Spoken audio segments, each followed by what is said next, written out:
Welcome to the Real Estate Espresso Podcast, your morning shot of what's new in the world of real estate investing. I'm your host, Victor Menasce. This is the weekend edition where we interview notable people from the world of real estate investing. Today is no exception. We have a great guest all the way from Curitiba, Brazil. Welcome to the show, Fernando Angelucci. Thanks for having me, Victor. Well, great to have you here. Now, Fernando, you've been in the self-storage game for a little while here, and we definitely want to talk about this. This is an asset class that's recession resistant, and certainly an area that we're very active as well. But maybe before we dive into the details, perhaps give a little bit of your backstory and how you got to this point in your journey. Yeah, like a lot of investors, I started off on the habitation-based side of real estate, single-family homes, multifamily homes, and then eventually I was getting tired of the way that the tenant laws were going in the United States. So decided to exit my multifamily portfolio and then reinvest into the self-storage space. Okay, very interesting. And so if you think about the storage space, there's many different subclasses to that. There's boat and RV, there's self-storage. Much of the industry is largely still mom and pop, probably 70-75% still a cottage industry, even though the institutional players have been making significant inroads over the last couple of years. What's your focus? Yeah, we actually play in most of the verticals within self-storage. So on one side, we have vertical where we go and we buy value. We'll find mom and pop investors that are treating the operation more as a hobby as opposed to a professionally run organization. We'll buy those facilities, do value add on them, increase rents, drop expenses, and then we'll build them into larger portfolios of 10 to 30 assets at a time and sell them off to the next fish in the food chain there. We really like those assets because we can walk into some pretty heavy cash flow day one. We're typically buying them at anywhere between 33 to 50% of replacement value. But the problem with that side is that it's hard to build up volume. Mm-hmm. So each one of these facilities are in the 30 to 50,000 square foot range net rentable.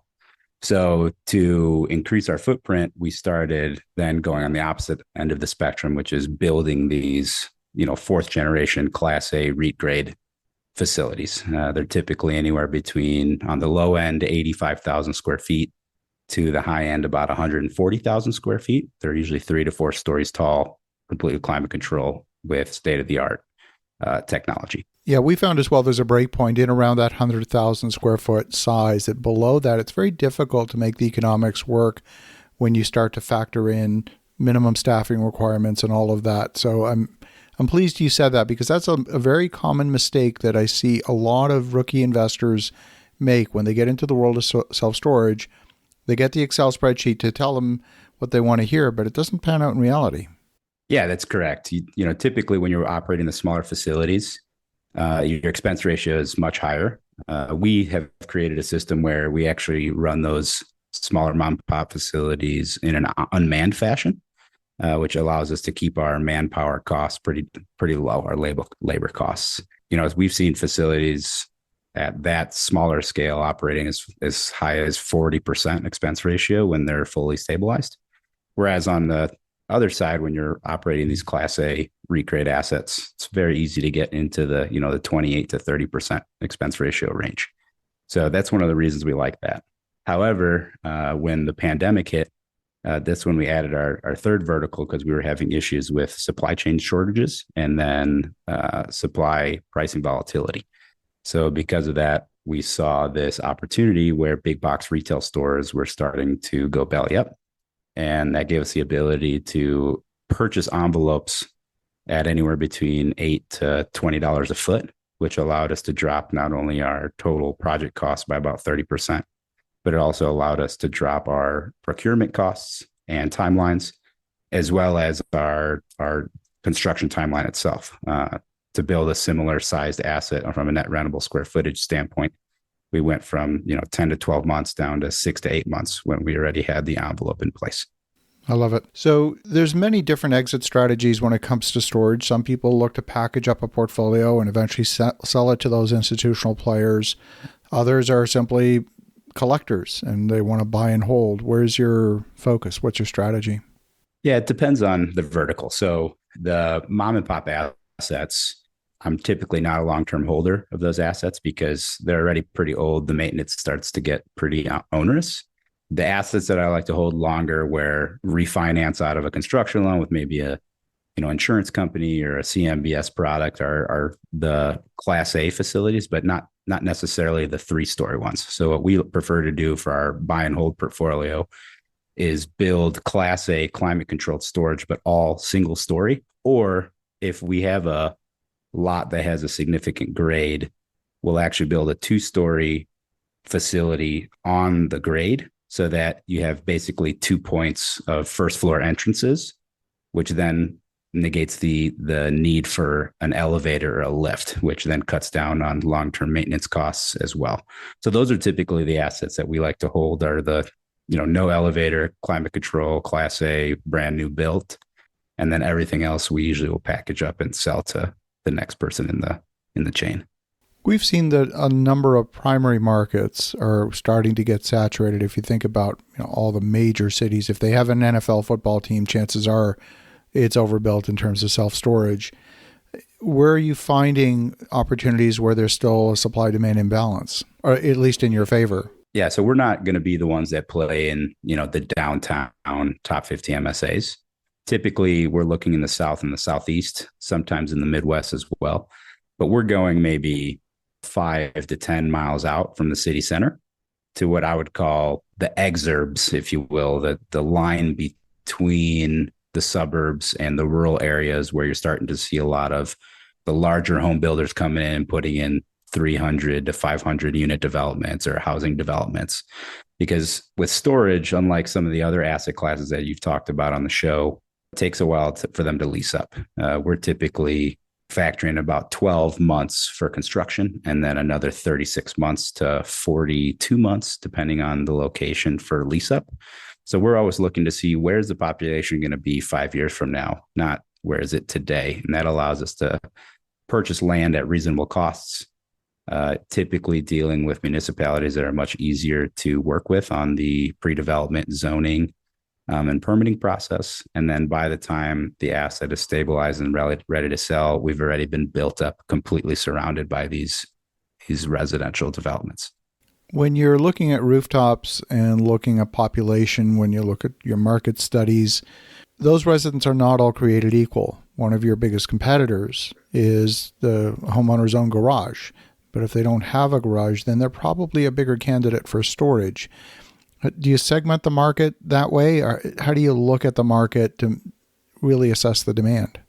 Yeah, we've actually seen that when it comes to these, call it their personal storage competitors, if you will, when you look at the studies that come out through ISS, Inside Self-Storage, and the Self-Storage Association, what you'll notice is people that have storage space like garages, attics, and basements, they actually tend to be using storage at a higher frequency than those that do not have those items. And that's because they're typically buying more than what they can usually store.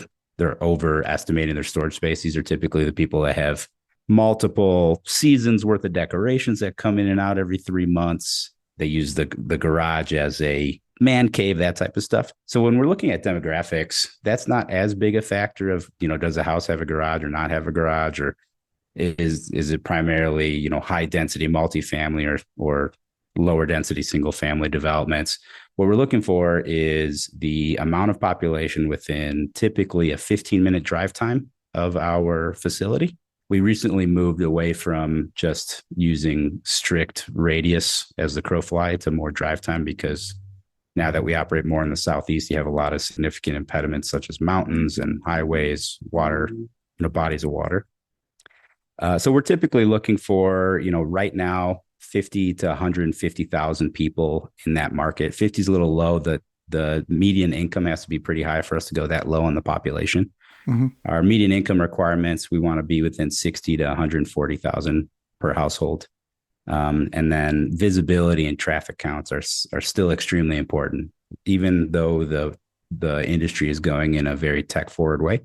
We find that more than 60% of the tenants that come to our facilities and end up renting, they first saw us by driving by, not by doing a search online.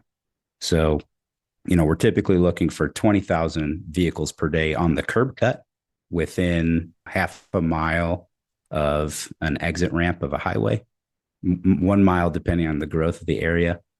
And with the land requirements, we typically, if it's going to be a Class A build, I can get away with, on the very small side, 2.5 acres. I don't like to go over 4 stories because then the fire suppression ends up costing a lot more.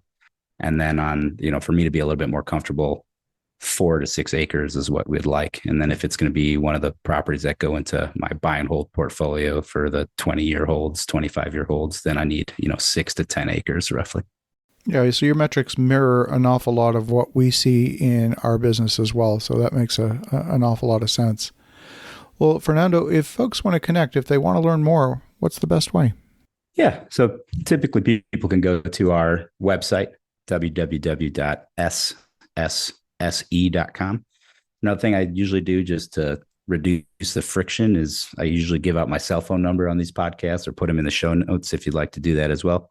Always happy to chat about storage with folks and answer questions, whatever they may have. Fabulous.